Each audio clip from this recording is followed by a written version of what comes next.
কিন্তু আপনি এখানে কি করে এলেন? আমি ওদেরকে হাতে নাতে ধরার জন্য বেলকুনিতে উঠেছিলাম, তারপর সবকিছু ভিডিও করেছি, আর আপনি কিন্তু সাক্ষী দিবেন। কি হয়েছে?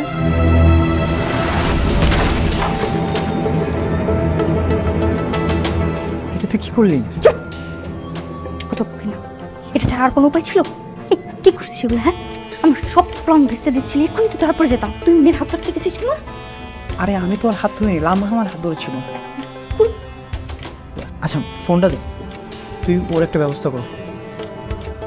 কি তার?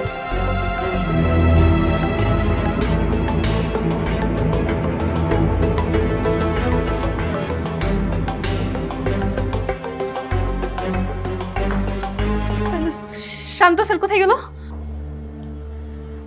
মেরে দিয়েছি। মানে? না মানে থাপ্পড় মেরেছি, চলে গেছে। চলে গেছে মানে? উনি তো ভিডিও করেছে। ওর ফোন আমার কাছে, এগুলো নিয়ে তোমাকে ভাবতে হবে না।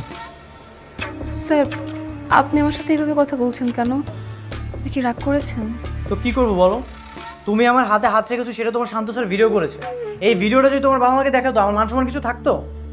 ওখানে যেয়ে দেখি তোমার ম্যাডামও দেখে ফেলেছে। এখন আমি এগুলো কিভাবে সামাল দিব? ম্যাডাম দেখে ফেলেছে মানে? টেনশন করার কিছু নেই, আমি তোমার বাবা মাকে কিছু বলবো না। আর তুমি আমার বোনের মতো, সো তুমি চিন্তা করো না।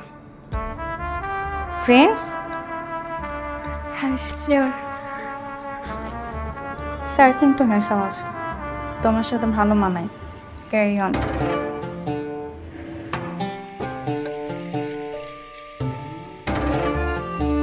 দেখলে আমার কামাল, এক ঢিলে দুই পাখি মেরে দিলাম। মেয়েটার সাথে বন্ধুত্বও করে নিলাম, আর মিরাজের প্রেমে ধাক্কা মেরে ফেলে দিলাম। কোনোভাবে যদি এই মেয়েটাকে পটিয়ে মিরাজের সাথে বিয়ে দিতে পারি, তাহলে আমাদের সাথে পাই কি এক লাফে বড়লোক হয়ে যাব। তোমরা দেখে নিও, ওকে আমি পটিয়ে কাজ অফিস নিয়ে গিয়ে বিয়ে করে ফেলবো। কিন্তু আমি ভাবছি এই শান্ত ছেলেটার কথা, এ কোনো গুবলেট করে না দেয়।